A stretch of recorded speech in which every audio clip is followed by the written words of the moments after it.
El Señor esté con vosotros. Lectura del Santo Evangelio según San Marcos.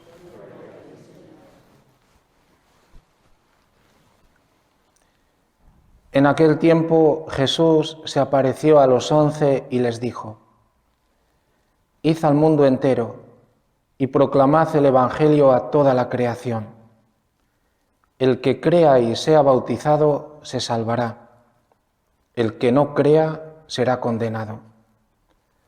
A los que crean les acompañarán estos signos: echarán demonios en mi nombre, hablarán lenguas nuevas, cogerán serpientes en sus manos, y si beben un veneno mortal no les hará daño. Impondrán las manos a los enfermos y quedarán sanos. Palabra del Señor. Podéis sentaros.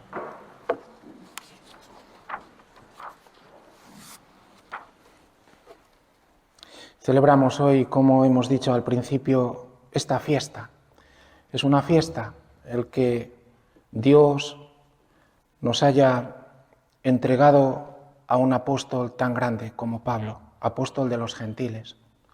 Y celebramos la conversión porque hemos dicho al final de este relato que hemos leído de los Hechos, hemos dicho palabra de Dios. Lo que aconteció con Pablo es palabra de Dios. En los Hechos de los Apóstoles hasta 3 veces se repite su conversión, lo que aconteció con él. Y que es una palabra y una palabra para todos, porque lo que aconteció con Pablo es significativo para toda nuestra también conversión y nuestra fe. Lo primero que aparece en Pablo es la gratuidad. Pablo no se merece ser llamado a la salvación. Estamos aquí, estás mal, crees que eres un pecador, que no mereces nada, pues es verdad, es gratis. La llamada de Pablo es una luz para todos. La salvación se nos ofrece gratis, no por méritos. Pablo ningún mérito ha hecho para ser llamado y salvarse, todo lo contrario. Es que cuando le llama, y le llama por nombre, a todos nos llama por nombre, Saúl, Saúl, también al mismo tiempo que le llama, le hace comprender a Pablo que está muy equivocado. Pablo es un celoso de Dios, pero sus celos son errados, son celos según la concepción humana, y al final están movidos por el mal. Él tiene un celo muy grande que después lo va a extender cuando se convierte. Lo hará mejor, lo hará según Dios. Pero en este momento lo que tiene un celo es que su pueblo, ya que estamos en la unidad, quiere que Israel sea uno. No puede soportar que haya un grupo que esté anunciando que el Mesías ha llegado y es un crucificado. No puede soportar que digan que además es Dios. No puede soportar que en su pueblo haya una división. Lo que quiere es la unidad y utiliza todos los medios posibles para que el pueblo se mantenga unido. Daros cuenta que cuando acontece este encuentro con Cristo en el camino hacia Damasco, le dice Jesús cuál es la unidad. Le dice Saúl: ¿quién eres, Señor? Y le responde: yo soy Jesús, el Nazareno, a quien tú persigues. Dice Pablo: ¿cómo es posible? Yo estoy persiguiendo ahí a unas personas, yo a ti no. Daros cuenta de la unidad. Jesús y la Iglesia son uno. Perseguir a la Iglesia es perseguir a Jesús. De ahí que después Pablo nos va a hablar de la cabeza y del cuerpo de Cristo, del cuerpo místico, porque Él ha sido golpeado. Hay tal unidad que es inseparable, hasta el punto que cuando dice qué debo hacer, el Señor no le va a decir lo que tiene que hacer, le envía entonces a la Iglesia. Levántate, continúa el camino hacia Damasco y allí te dirán todo lo que está determinado que hagas. Tienes que entrar a formar parte de la Iglesia. Aquí no hay conversiones individualistas. Aquí no vamos cada uno por nuestra cuenta. Tenemos que estar unidos a la Iglesia. Formamos parte de un cuerpo, somos miembros. Nos tenemos que mirar, nos necesitamos todos. Todos los que aquí estamos tenemos carismas, dones, y los tenemos que poner a disposición de los demás. Nos necesitamos. Vete, ya se te dirá, en la Iglesia. O sea, lo primero es la gratuidad, y además que le ilumina lo que es la unidad. Cristo y la Iglesia forman una unidad, y no podemos encontrar a Cristo sin la Iglesia. Y en la Iglesia está Cristo. Estos que quieren separarse, nada, por eso la Iglesia tiene que ser uno, porque tenemos la misma cabeza, la misma unidad, el mismo fundamento, los apóstoles. Una vez que esto es gratis, pasa una cosa, y es que dice que hay una luz enorme, y Pablo queda cegado. Bueno, esta es la situación, después Pablo lo va a decir. Dice, yo soy enviado, y he sido enviado para anunciar a los gentiles, y anunciarles y sacarlos, liberarlos. Le dice que el Señor le envía para sacarlos de las tinieblas a la luz. Claro, porque Pablo dice del dominio, del poder de Satanás al reino, al dominio de Dios.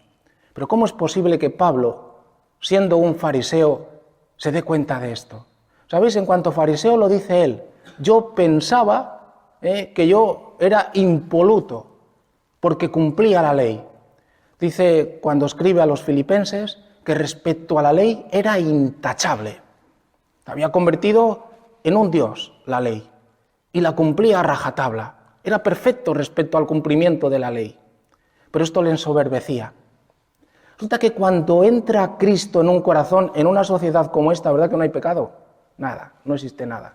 En esta sociedad podemos hacer lo que quieras que no te pasa nada. Es decir, estás empecatado y encima continúas pecando más y más y más. Ahí estamos todos. Si Cristo no viene, estamos todos condenados.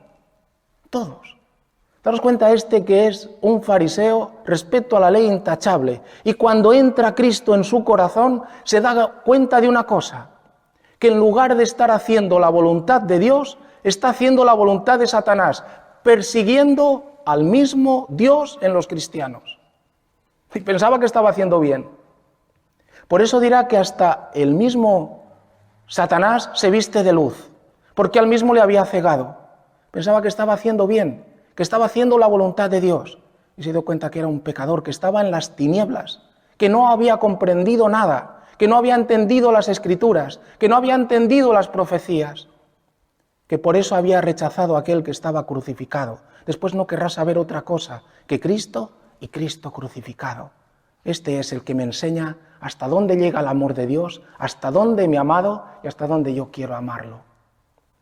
Las tinieblas. Sí, hermanos, somos pecadores. Y tenemos que estar contentos los cristianos que Cristo entra en nuestro corazón y nos ilumina. Y nos ilumina con amor para decir, ¿por qué no vienes a mí? Dame la mano. Estás hundido en la ciénaga. Dame la mano. Hasta ahí ha bajado Él. Cuando miramos la cruz, miramos a aquel que está destrozado. Así está el hombre sin Dios. Está destrozado, roto totalmente. En la oscuridad, en las tinieblas. De ahí que Pablo lo dice. Pero no se queda ahí. Porque ahí nos llama a la conversión. Nos llama a creer. Y por eso le dice, levántate, continúa tu camino y ve a Damasco y allí te dirán todo lo que está determinado que hagas. A nosotros se nos ha concedido un don inmenso ya. Ahí va a entrar en Damasco y va a ser bautizado. El bautismo, nosotros estamos bautizados. Esto significa que yo estoy sepultado en Cristo, muerto y resucitado. Nosotros, queridos hermanos, esto es una maravilla, que tenemos que dejar empapar por Cristo. No sé si lo entendemos. Cuando se introduce en el agua bautismal, significa que estamos siendo introducidos en Cristo, que Cristo nos está empapando totalmente, como si fuéramos esponjas. Dirá después Pablo, ya no soy yo quien vivo, es Cristo quien vive en mí. Nos tiene que ayudar esto a levantar la cabeza. Deja que tu memoria, que tu entendimiento, que tu voluntad, cuanto tienes, cuanto eres, ábrelo ya definitivamente a aquel que te ha comprado con su sangre. Estamos empapados de Cristo, estamos viviendo de la misericordia. Él es nuestra vida. Por eso lo que hace Pablo es abandonarla. Dice, lo que antes yo pensaba que era ganancia, lo tengo por pérdida. Habla de todo lo que significaba ser fariseo y de todo lo que significaba cumplir la ley. Lo tengo por pérdida.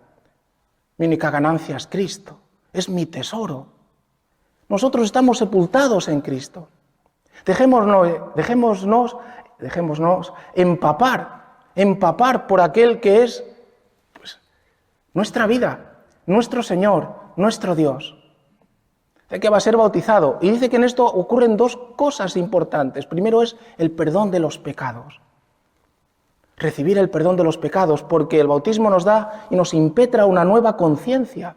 Aquel que ha muerto murió por mí, ha pagado por mí. Él ya ha llevado sobre sí y ha vencido mi pecado y ahora me lo da vencido. ¿Por qué continúo pecando? Mirad una cosa, hermanos, ahí estamos todos en una lucha terrible. Quiera Dios que nos conceda entrar en crisis y definitivamente decir no al mal. Porque lo que ha hecho Cristo es que al habernos comprado, dice así, tú ya no te debes a Satanás, tú le puedes decir que no. Yo te he liberado, dile que no. Tú tienes ya la fuerza en Cristo de decir no al pecado. Yo hablo sobre todo del pecado grave. Débiles somos todos los días para decir una palabra altisonante y decir, oye, perdóname, pero el pecado grave no tienes por qué continuar. Yo te he liberado. Yo te he hecho en mí hijo de Dios. Por eso recibe en el bautismo el Espíritu Santo para vivir ya no para mí, ya no para el hombre viejo, cuánto hablará Pablo de esto, para el hombre de la carne, ya no para vivir para esto, sino para vivir para Dios, para dar frutos en el Espíritu Santo. Bueno, a esto nos llama, esto es lo que ha vivido él, esto es también a lo que nos llama hoy la conversión de Pablo. Y por último, para ser testigos. El mundo necesita testigos, hermanos, necesita ver cristianos, necesita ver familias cristianas, necesita ver familias que tienen hijos, que están abiertos a la vida, que están abiertos al Dios que no les abandonará jamás. Necesita ver novios que se respetan. ¿Es posible esto, hermanos? ¿Sabéis lo que pasa en la Babilonia, que dice el Apocalipsis? Que allí ya no se oye el canto del novio y de la novia. Mirad a ver esta sociedad. Ya no hay novios y novias, porque ni se conocen y ya están acostándose. Y no se conocen. Y después están heridos, rotos, y no saben por qué. Porque no tienen luz. Han empezado por lo último y no se aman. Son esclavos de la carne y por tanto vinculados al mal. No se oye el canto del novio y de la novia. ¿Y por qué no se oye también en la iglesia? Lo primero que se hace es también matrimonios. No se pone a Cristo en medio, divorcios, separaciones. Se necesitan testigos. A Pablo le hace testigo del Evangelio. Y daros cuenta que él, siendo fariseo, le envía a los gentiles. Siendo un celoso de su pueblo, le envía a anunciarlo a los paganos. Que hoy acojamos esta palabra. Es una palabra de gracia para todos. Es una palabra para que levantemos la cabeza. Somos cristianos, hermanos, y católicos. Y Cristo nos ama. Hemos sido sepultados en Él. Nos perdona los pecados. Nos da el Espíritu Santo. Y nos llama a ser testigos de su amor en esta generación. Que así sea.